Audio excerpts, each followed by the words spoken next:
Assalamualaikum warahmatullahi wabarakatuh. Salam sejahtera untuk kita semua. Perkenalkan saya Esti Mulyani, saya dosen pada Home-Base Program Studi D3 Teknik Informatika, jurusan Teknik Informatika, Politeknik Negeri Indramayu. Pada kesempatan ini, izinkan saya untuk memaparkan pernyataan diri dosen dalam unjuk kerja Tridharma Perguruan Tinggi atau PDDUKTPT, bidang pengajaran, sebagai salah satu syarat mengikuti sertifikasi dosen gelombang 2 pada tahun 2022. Pada kesempatan ini, saya akan memaparkan salah satu mata kuliah pokok yang saya ampu, yaitu pemrograman web pada semester genap tahun 2021-2022. Adapun outline pemaparan saya telah memenuhi unsur DIA atau Delivery, Interaction, dan Assessment. Yang pertama adalah delivery, yang berisi deskripsi mata kuliah, capaian pembelajaran, sistem pembelajaran, dan materi pembelajaran.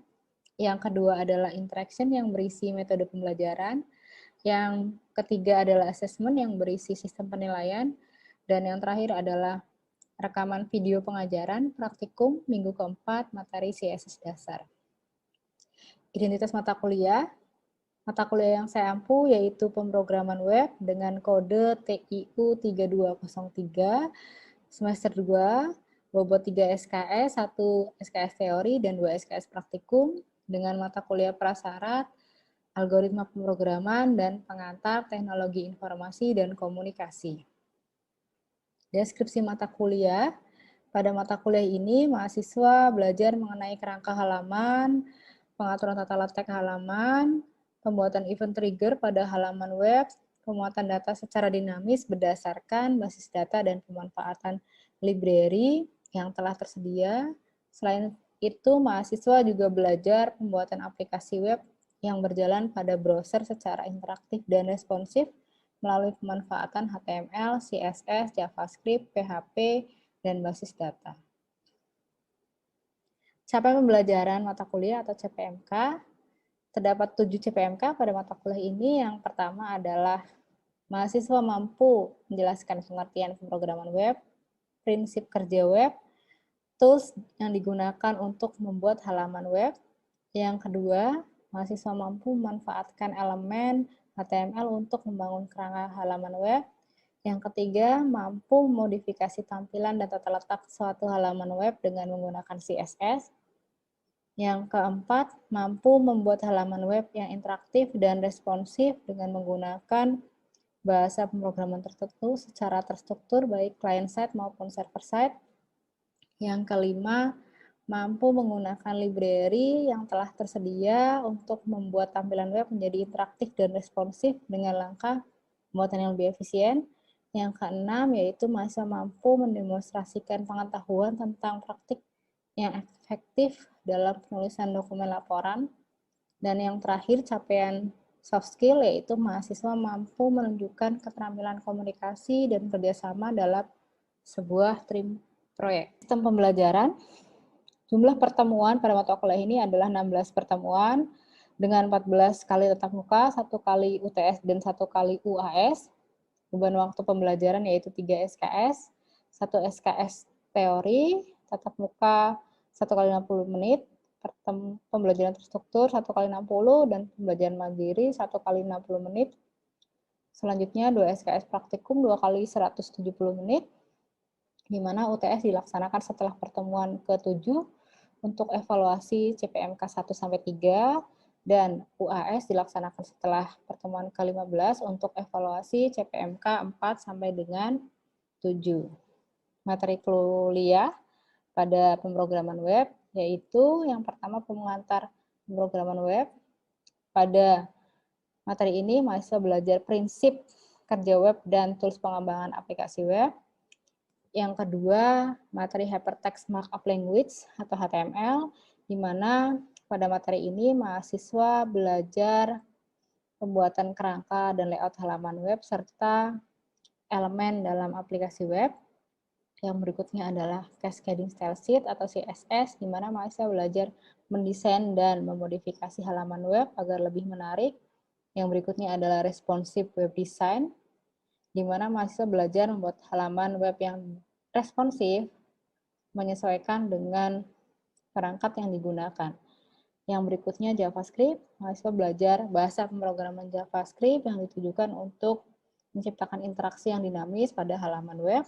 Yang berikutnya ada JSON dan AJAX atau JavaScript Object Notation dan Asynchronous JavaScript and XML, di mana ini merupakan format data standar untuk berkomunikasi antara satu aplikasi dengan aplikasi lain atau sering disebut sebagai data API. Kemudian PHP, bahasa pemrograman PHP ini belajar logika, kemudian belajar komunikasi dengan server, menghubungkan aplikasi web dengan server, salah satunya adalah konektivitas database. Pada materi konektivitas database, mahasiswa belajar menghubungkan aplikasi web dengan database. Mahasiswa belajar mengolah data dari aplikasi ke dalam database. Yang terakhir adalah penerapan library, di mana mahasiswa belajar menggunakan library existing yang sudah ada agar aplikasi yang dibuat lebih mudah dan lebih efisien. Metode pembelajaran.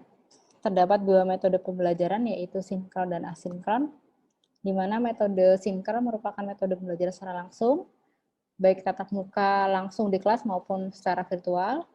Sedangkan asinkron, metode secara tidak langsung, yaitu mahasiswa belajar secara mandiri menggunakan LMS atau e-learning management system di laman e-learning.polindra.ac.id dengan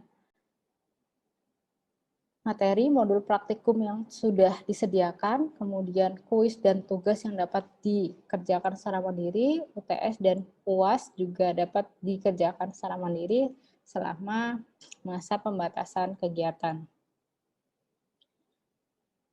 Berikut adalah halaman e-learning kelas D3 TIC pemrograman web, di mana mahasiswa dapat secara mandiri untuk mengakses bahan materi perkuliahan, kontrak perkuliahan, RPS perkuliahan yang sudah dipaparkan di pertemuan 1.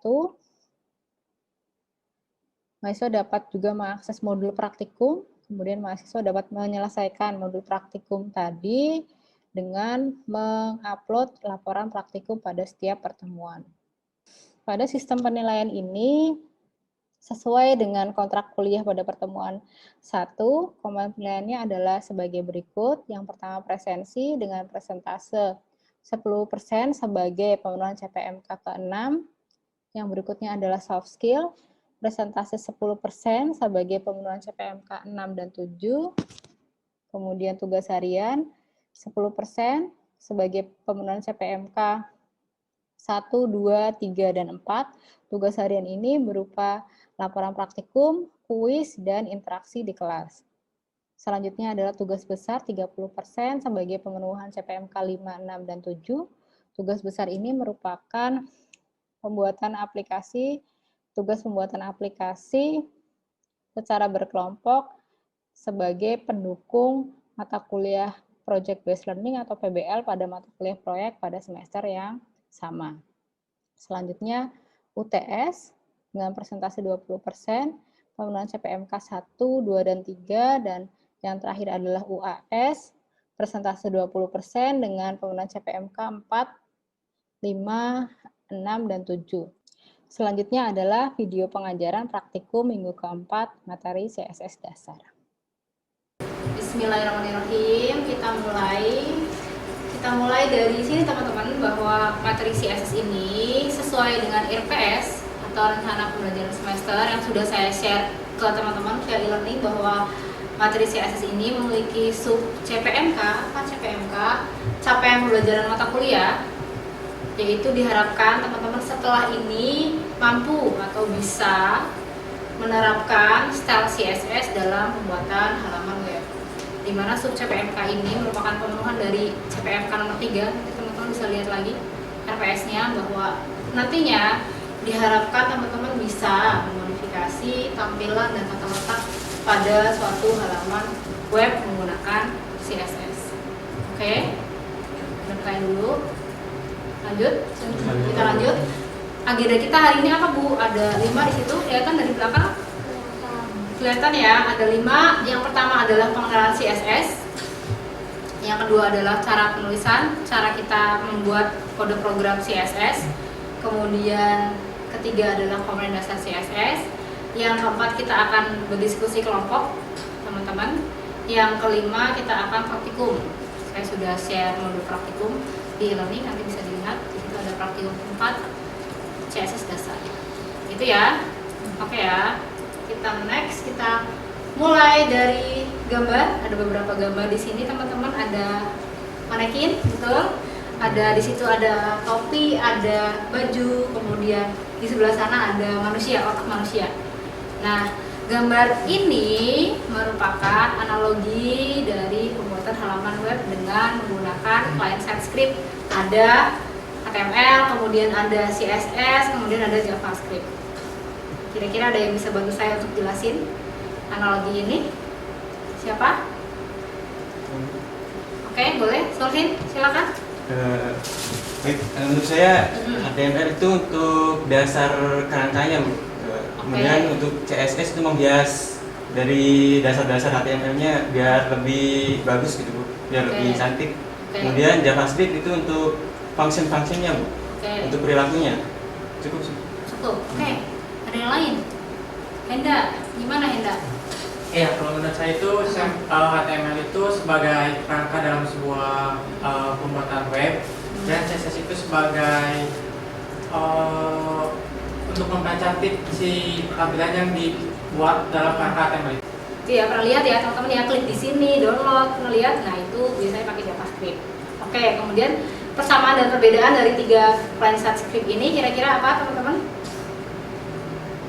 Persamaannya HTML, CSS, dan JavaScript tadi sama-sama client-side script atau script yang berjalan di sisi klien ya, di sisi pengguna.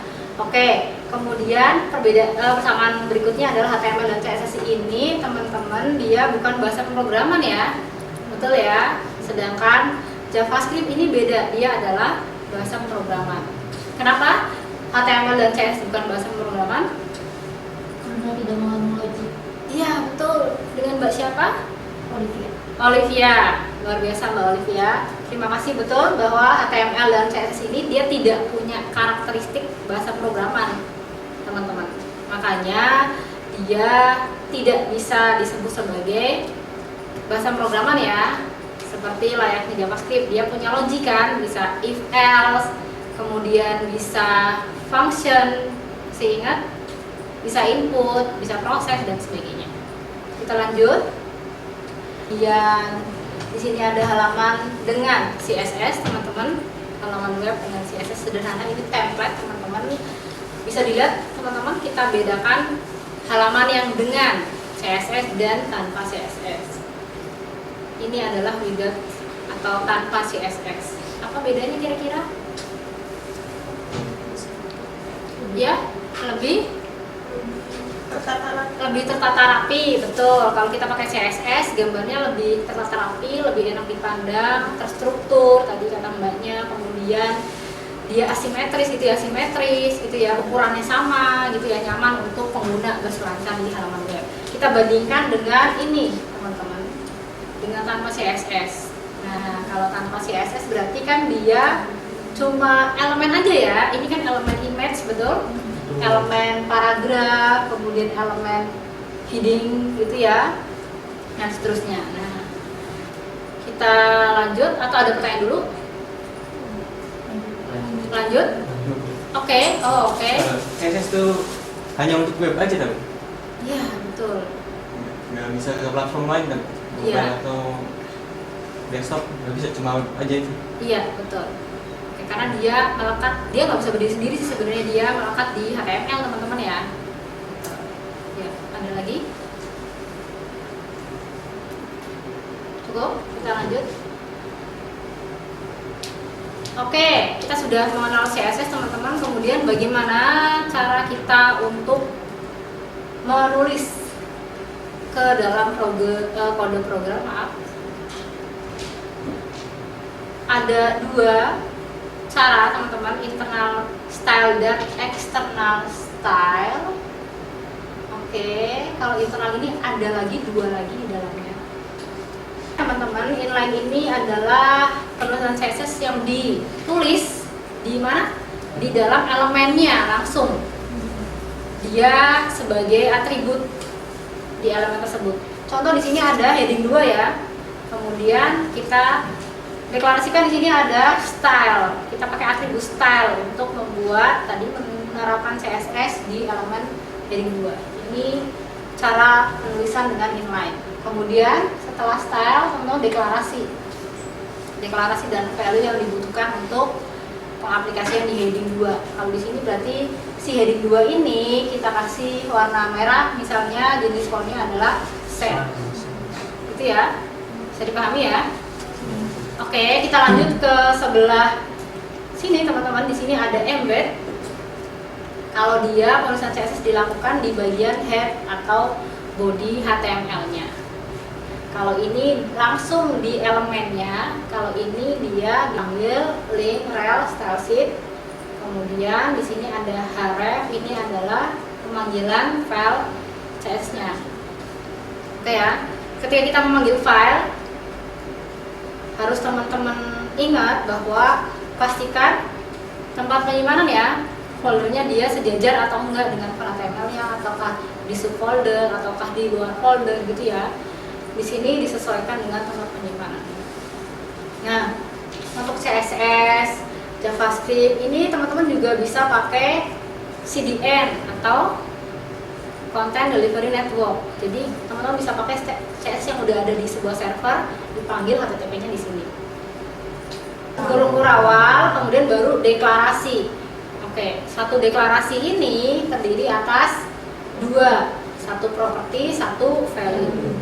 Contohnya tadi misalnya font family, background color, border gitu ya. Nah, value-nya juga dia menyesuaikan dengan propertinya ya. Kalau propertinya color nggak mungkin isinya sans serif gitu kan, jadi disesuaikan. Oke, bisa dipahami. Kemudian deklarasi juga bisa lebih dari satu ya. Teman-teman bisa pakai titik koma, kemudian deklarasi berikutnya dan seterusnya. Baru diakhiri dengan kalau udah selesai semua kurung awal tutup. Berikutnya di sini ada kelas sama ada ID. Ada yang tahu nggak kelas sama ID? Oh ya, Indah, wih, jago nih Indah nih. Kalau selektornya jenisnya kelas itu dia bisa digunakan untuk kayak beberapa jenis selektor gitu. Sedangkan kalau ID itu dia cuma bisa dipakai untuk satu selektor gitu. Misalkan kayak itu kan ID red gitu ya. Dan si selektor itu dia cuma bisa dipakai oleh si red itu aja. Sedangkan kalau yang kelas itu jadi dia bisa dipakai untuk kelas-kelas lainnya juga gitu.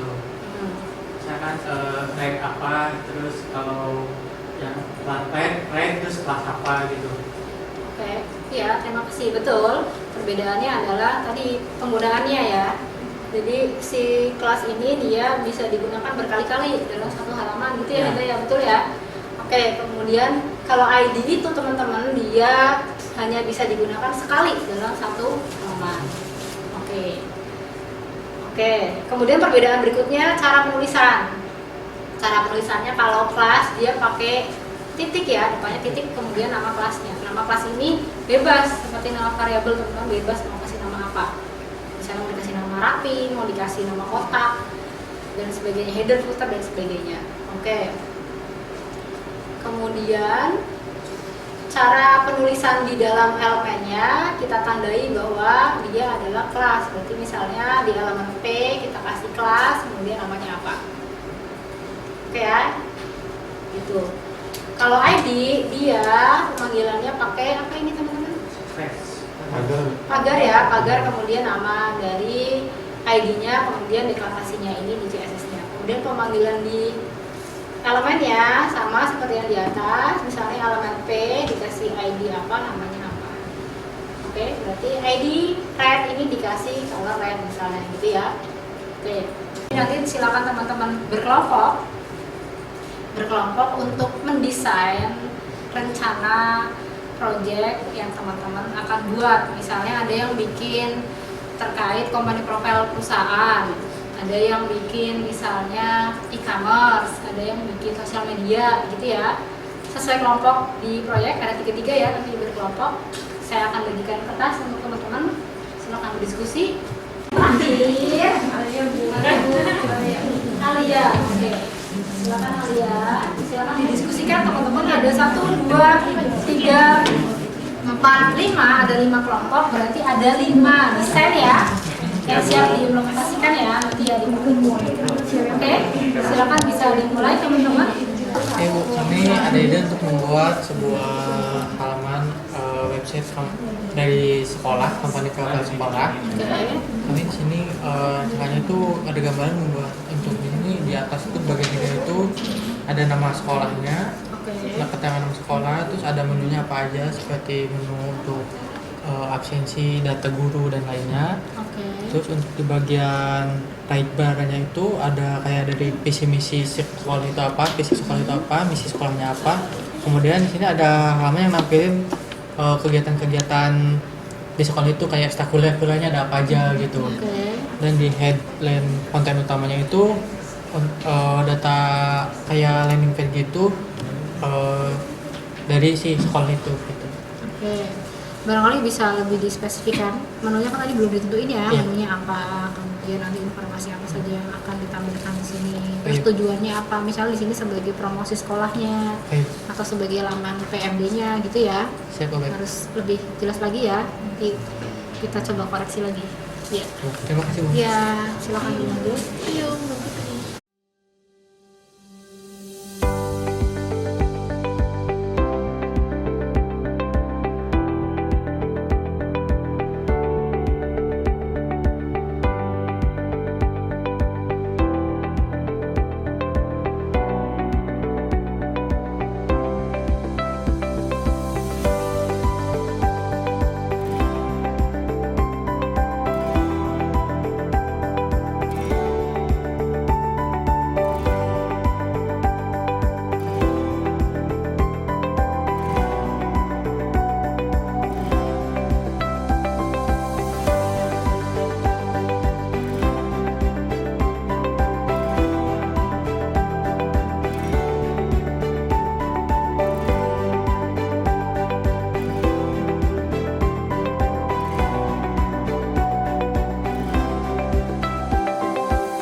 Ketuanya ya, betul ya.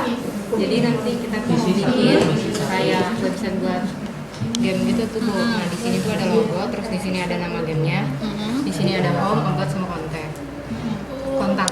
Terus di sininya ada kayak ini tuh buat kayak tampilan dari gambar gitu tuh, buat gambar dari game. Terus di sini ada video dari gamenya. Terus ini ada iklan, di sini juga ada kayak berita-berita gitu Bu. Terus di sini ada kontennya, terus mungkin kayak gitu. Bagus teman-teman, penuh ya, detail, cukup detail, ada video, audio. Nah mungkin harus diperjelas juga videonya apa yang akan ditampilkan di sini gitu ya. Apakah mau diambil dari hyperlink di YouTube gitu atau mau langsung di source gitu kan? Mungkin langsung dimasukin ke videonya. Oke, ini barangkali iklan bisa pakai carousel slide gitu ya, lebih bagus kayaknya. Oke, silakan bisa dilanjut. Ya teman-teman nih, kalau iklan nih, gimana iklan mau bikin apa? Ada yang mau jelasin? Iklan, boleh? Rencana mau bikin apa? Jadi rencananya tuh Bu bikin website kayak tes IQ gitu. Oh, oke. Nah, nanti tuh di sini kita naruhin logo tes IQ-nya, terus nama perusahaannya apa, terus di sini tuh kayak jargonnya mereka tuh. Nah, terus di bagian navbarnya tuh kayak ada beberapa menu dari tes IQ ini, kan ada tes verbal, terus ada angka gitu-gitu. Nah, terus di bagian sininya tuh kayak ada isi, nanti tuh kayak deskripsi dari tes IQ tersebut. Gitu. Nah, terus di bagian sini side-nya itu ada iklan. Nanti dikasih beberapa video tes IQ gitu. Nah, terus di sini tuh kayak contoh-contoh tes IQ-nya. Nah, terus udah footer. Oke, bagus teman-teman. Tes IQ itu berarti kan bisa untuk semua pengunjung atau harus register atau harus bayar dulu gitu nggak sih? Buat semua pengunjung. Oh, bebas. Iya. Oke. Tapi nggak tersimpan di situ, langsung aja keluar hasilnya nggak tersimpan. Jadi langsung keluar hasilnya ya nggak kesimpan gitu. Oke. Nah karena SIQ kan butuh kepakaran ya teman-teman ya. Karena nanti teman-teman bisa ini ya ke mitra ya untuk dibantu kepakarannya kan. Mungkin bisa ke psikolog di Indramayu gitu ya. Jadi teman-teman nggak asal bikin ya kayak gitu ya. Pertanyaan-pertanyaan apa saja yang harusnya disampaikan kan itu kan konklusi atau kesimpulannya apa dia misalnya yang INTJ gitu kan. Iya. Dan Dia karakteristiknya apa gitu ya. iya iya. Oke, bagus. Iya, terima kasih. Terima kasih. Sampai di sini ada pertanyaan? Sudah siap praktikum teman-teman? Siap. Luar biasa. Teman-teman semangat luar biasa. Oke, kita lanjut ke praktikum. Silakan kembali ke tempat duduk masing-masing. Oke. Iya, silakan kembali.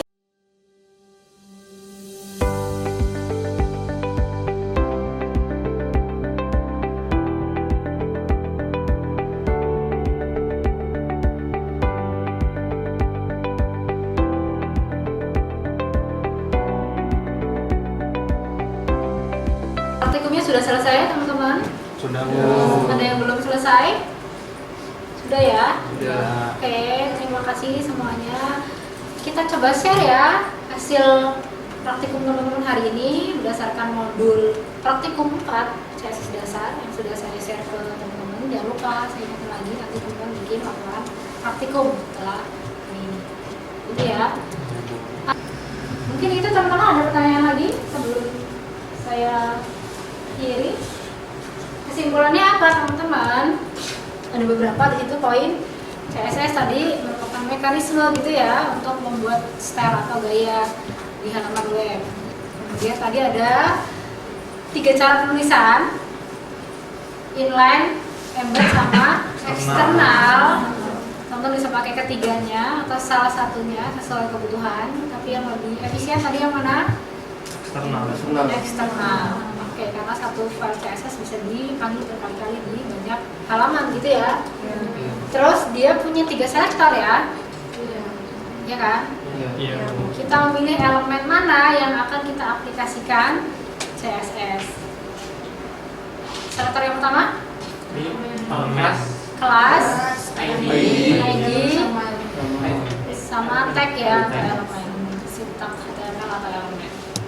Oke, bedanya juga tadi udah tahu ya, kelas itu bisa digunakan berkali-kali, ID hanya 1 kali dalam 1 halaman. Oke, kalau halaman berarti keseluruhan kan, halaman P berarti semuanya dikasih aplikasi CSS tersebut misalnya. Mungkin itu? Ada lagi pertanyaan? Atau cukup? Cukup? Cukup. Oke. Saya ingatkan kembali teman-teman tadi terkait studi kasus desain tadi yang sudah teman-teman buat secara kelompok. Silakan diimplementasikan untuk desain aplikasi yang akan dibuat di mata kuliah proyek. Itu satu. Yang kedua, jangan lupa teman-teman membuat laporan praktikum. Seperti pertemuan sebelumnya, setiap kali kita praktikum, teman-teman membuat laporan praktikum gitu ya. Next, metode juga sama, kita bikin laporan praktikum. Siap? Siap ya? Tepat waktu ya? Ya, bagi yang belum, silakan di-submit ya yang kemarin ya. Yang kemarin. Terima kasih teman-teman, sampai ketemu di materi selanjutnya, CSS selanjut. Kita sudah ekspor lagi CSS. Oke, masih di CSS. Terima kasih semuanya, sampai ketemu. Semoga semuanya sehat ya. Amin. Saya akhiri. Wassalamualaikum warahmatullahi wabarakatuh. Waalaikumsalam warahmatullahi wabarakatuh. Terima kasih. Silakan bisa tetap rapi ya lab-nya ya. Oke, tetap rapi lab-nya, dikembalikan seperti semula, dinonaktifkan visinya, dimatikan. Jangan sampai ada yang tertinggal. Jangan mengotori lab ya. Kita duduk sama-sama fasilitas kampus. Oke, terima kasih.